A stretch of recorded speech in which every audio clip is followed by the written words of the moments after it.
Estupro, atentado violento ao pudor, sedução. Você certamente já ouviu falar desses e de outros crimes contra os costumes e a liberdade sexual. Mas você sabia que há uma nova lei no Brasil tratando destas infrações? Este é o assunto que o Pensando Direito traz hoje para você. Em agosto de 2009, foi aprovada a Lei 12.015, que modifica e acresce diversos artigos ao Código Penal referentes a esses delitos. E para conversar sobre essas mudanças no Código Penal, convidamos o advogado especialista em Criminologia e Direito Penitenciário, Hernando Shoa Sobrinho, e o mestre em Direito Penal, Antônio Cerqueira, professor da Unifor. O Código Penal sofreu alteração em agosto de 2009.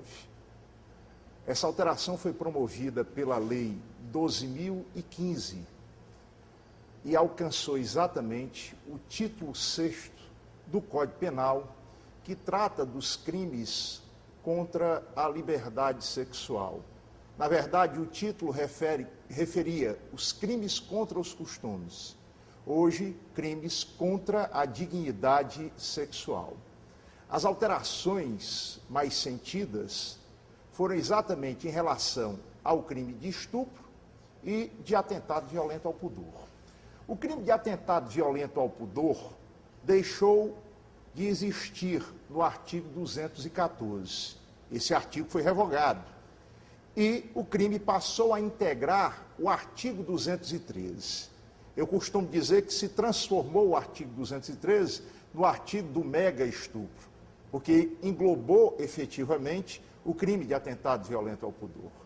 Então, veja bem, na lei anterior, nós tínhamos o estupro sendo praticado apenas contra a mulher, ou seja, somente a mulher poderia figurar efetivamente como vítima desse crime. Com a alteração da lei, nós verificamos facilmente que tanto o homem como a mulher podem hoje ser vitimados pelo crime de estupro. Na verdade, o estupro engloba a prática da conjunção carnal e também de atos libidinosos que seriam aí diversos da conjunção carnal, referindo exatamente o que era antes o atentado violento ao pudor. Então, hoje, não figura somente como estupro o coito vagínico, que seria a relação sexual praticada pelas vias normais entre um homem e uma mulher.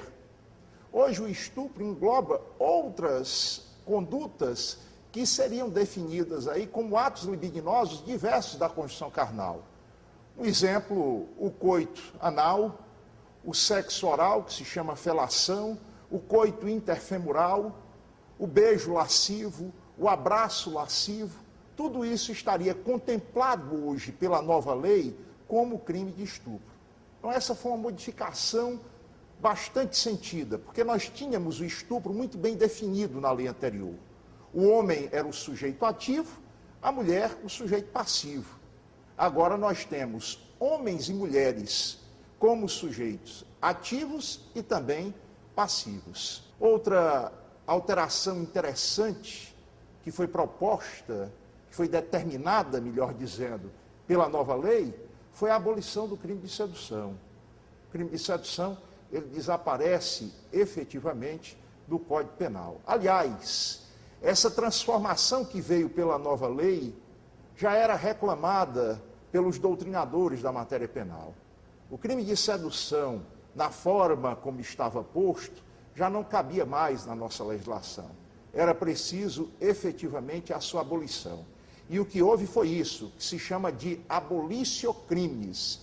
A sedução, que no Código Penal estava prevista como crime, hoje não mais está, não é mais crime. Detalhe importante para nós observarmos também nesse contexto é a mudança na natureza da ação penal dos crimes sexuais.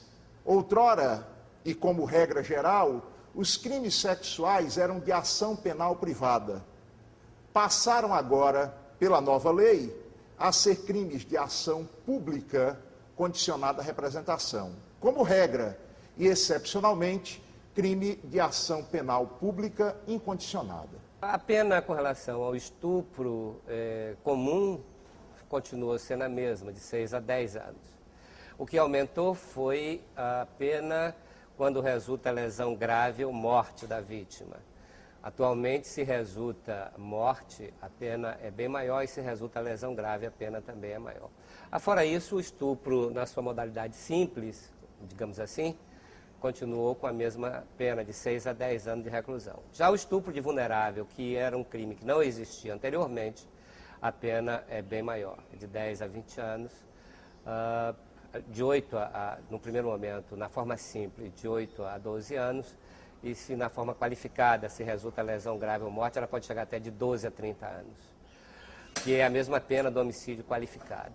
O legislador atentou para o fato de que os crimes sexuais geravam, efetivamente, muita impunidade para os criminosos. Nós haveremos de convir que esses crimes traziam vergonha, muita vergonha, para as vítimas. Nós tínhamos penas brandas, nós tínhamos impunidade, nós tínhamos efetivamente um desinteresse da vítima nítido em propor essas ações penais, pelo que eu disse antes, pela vergonha pela qual elas passariam em razão da publicização daquele evento criminoso, daquela situação criminosa. Isso tudo inspirou efetivamente o legislador à modificação da lei. O crescimento assustador, pavoroso da prostituição infantil em todo o país.